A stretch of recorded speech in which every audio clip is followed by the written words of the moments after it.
तो बहुत सी बातों को मद्देनजर रख के गठबंधन तय किया जाता है। एक सीट पे चुनाव लड़कर कोई गठबंधन की घोषणा नहीं होती, या एक चुनाव जहाँ पे 4 या 5 सीटों पे चुनाव चल रहा है, इस पे गठबंधन तय नहीं किए जाते। जब तक विजन डॉक्यूमेंट को लेकर क्लैरिटी नहीं हो, गवर्नमेंट एजेंडे को लेकर क्लैरिटी नहीं हो, लोकसभा विधानसभा की सीटों को लेकर क्लैरिटी नहीं हो। भाई हम लोग का लक्ष्य ये 5 MLC के चुनाव नहीं है, हम लोग का लक्ष्य 2024 के लोकसभा के चुनाव, विधानसभा के चुनाव। चिराग पासवान आज पटना पहुंचे और पत्रकारों से बातचीत में बिहार में बिगड़ते लॉ एंड ऑर्डर पर सवाल उठाते हुए कहा कि नीतीश कुमार ने ही कहा था 90 के दशक में क्या होता था और पिछले विधानसभा चुनाव में घूम घूम कर बोलते थे। अपने बाप दादा से पूछिए कि 90 के दशक का जंगल राज हुआ करता था। बिहार में आज जो 30-35 वर्ष के युवा हैं उन्हें पहले के बिहार से कोई लेना देना नहीं है, उन्हें मतलब है तो आज के बिहार से, आज की तारीख से। और सही मैंने आज का बिहार जंगल राज को दर्शाता है। विधान परिषद ने मुख्यमंत्री नीतीश कुमार को नोबेल पुरस्कार दिए जाने की मांग पर चिराग पासवान ने कहा कि मुख्यमंत्री नीतीश कुमार बिहार को बख्श दें, उसके बदले देश दुनिया से जो चाहिए ले ले।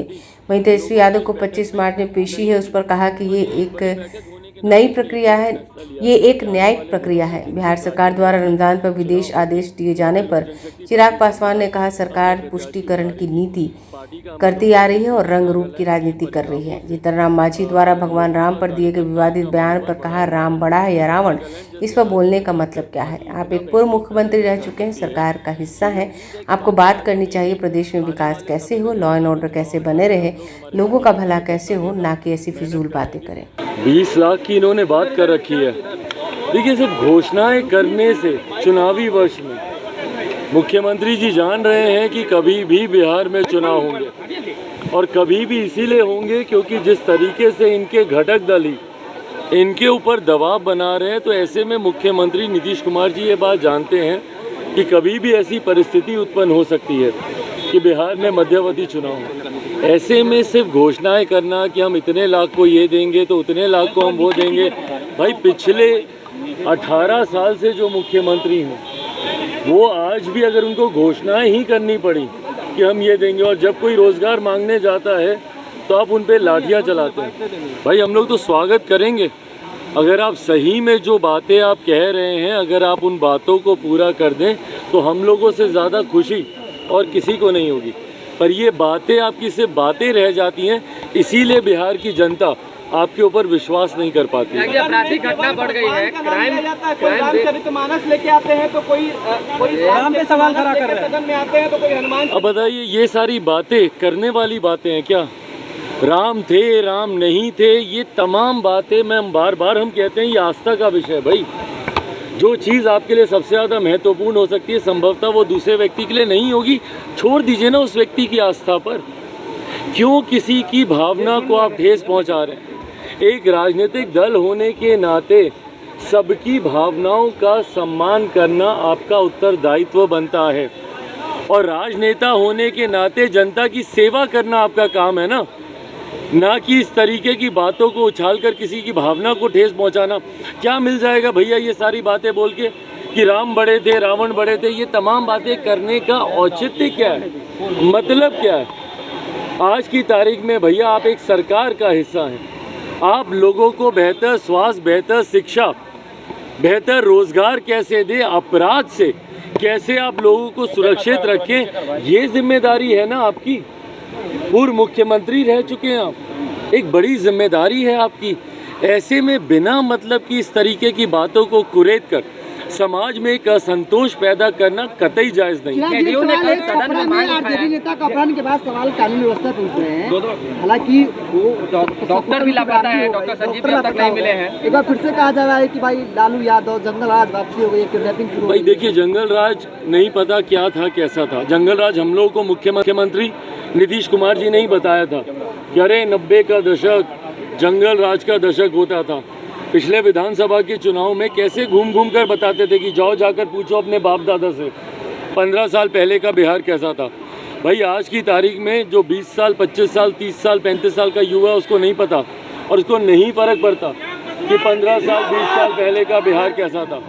उसको फ़र्क इस बात से पड़ता है कि आज का बिहार कैसा है। और आज की तारीख में जो जंगल राज है, आए दिन आपराधिक घटनाएं जैसी घट रही हैं, ये अपने में दर्शाता है कि अगर सही मायनों में जंगल राज की कोई परिभाषा है तो वो आज की मौजूदा परिस्थिति। सदन में कल नीतीश कुमार को नोबेल पुरस्कार देने की मांग उठाई। अरे प्रभु, बढ़िया बात। आप भी मांग करेंगे? आप जानते हैं क्योंकि मुख्यमंत्री लंबे समय हम बोले हैं कि मुख्यमंत्री जी बस बिहार को बख्श दें, उसके बदले में उनको जो चाहिए देश दुनिया से ले लें।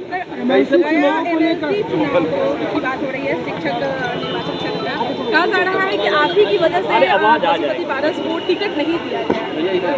भाई मैंने अपना विरोध जरूर दर्ज मैंने कराया था कि भाई अगर एक तरफ जहां गठबंधन की बातें हो रही हैं और ऐसे में अगर किसी दूसरे को अगर इस तरीके से सीट देने की अगर बात की जाती है, मुझे इस चुनाव में चुनाव नहीं लड़ना था, इस बात को मैं स्पष्ट कर दूं। मात्र एक सीट को लेकर मैंने पहले भी कहा है कि एनडीए से गठबंधन की चर्चाएं चल रही हैं, पर जब तक तमाम बातें क्लियर नहीं हो जाती, Bihar first, Bihari first vision document को लेकर हो, लोकसभा की सीटों को लेकर हो, विधानसभा की सीटों को लेकर हो, तब तक किसी भी तरीके की गठबंधन की घोषणा करने का मतलब नहीं है। और ऐसे में मात्र एक सीट पर चुनाव लड़ने के लिए या 2 सीटों पर चुनाव लड़ने के लिए एमएलसी की मैं गठबंधन की घोषणा कर दूं, ये पार्टी का फैसला कभी था ही नहीं।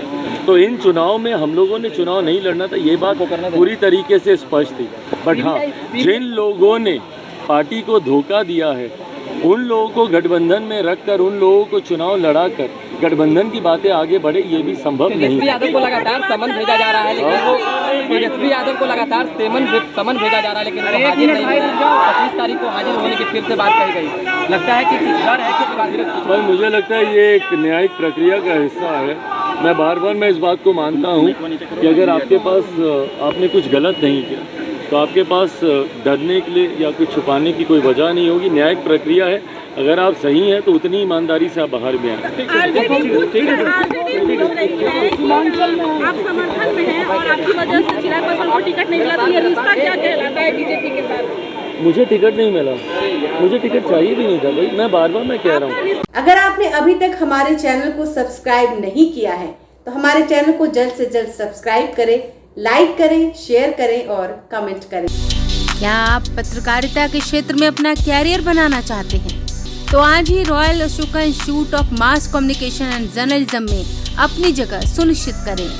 आर्यभट्ट ज्ञान विश्वविद्यालय पटना से मान्यता प्राप्त 100% प्लेसमेंट के साथ royal Ashoka institute of mass communication and journalism, नामांकन जारी है। हमारा पता है DS/16 गायत्री मंदिर के समीप, कंकड़ बाग, पटना 8,20,000। आप हमें संपर्क भी कर सकते हैं। हमारा मोबाइल नंबर है 9955456126।